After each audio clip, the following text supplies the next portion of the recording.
Hi everyone, আমি দেবদীপ আর আজকে চলো আর একটা নতুন ভিডিও শুরু করি। তো বেসিক্যালি আজকে আমি মা বাবা তিনজন মিলে আমরা যাচ্ছি গ্রামের বাড়ি। এর আগের ভিডিওগুলোতে তো তোমরা দেখেইছো যে আমি ব্যাংক আর ট্যাক্সের কাজ নিয়ে অলরেডি 2-3 দিন হলো কাটোয়ায় আছি। তাই মাঝে একটা দিন হাতে যখন সময় পেয়েছিলাম তখন সবাই মিলে ঠিক করে নিই যে গ্রামের বাড়ি যাব। আর ব্যাস সেই উদ্দেশ্যেই সকাল সকাল বেরিয়ে পড়া। আর এই ভয়েস ওভার দিতে দিতে একটা কথাই আমার খালি মনে হচ্ছিল, যবে থেকে আমি একটু বড় হয়ে গেছি তবে থেকে আমরা তিনজন মিলে আমাদের বেরোনোটা খুবই কমে গেছে। তাই ছোট্ট একটা সুযোগ যখন পেয়ে গেছি সেটাকে যদি সদ্ব্যবহার না করি তাহলে তো পাপ হবে নাকি।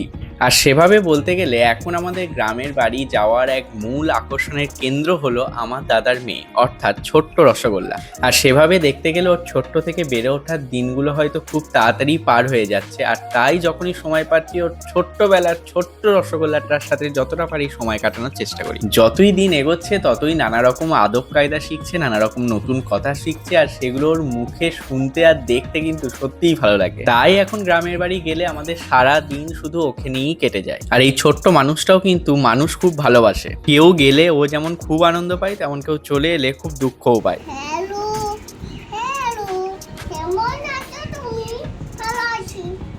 ব্যাস এবারের মতো গ্রামের বাড়িতে থাকার সময় আমাদের এখানেই শেষ। একটা সহজ সরল সুন্দর দিন কাটিয়ে এইবার আমরা আবার ফিরছি কাটোয়া, কারণ পরের দিন আবার আমাকে কলকাতা ফিরে যেতে হবে। আর এই ভিডিওটা তোমাদের কেমন লাগলো অবশ্যই কমেন্ট করে জানিও।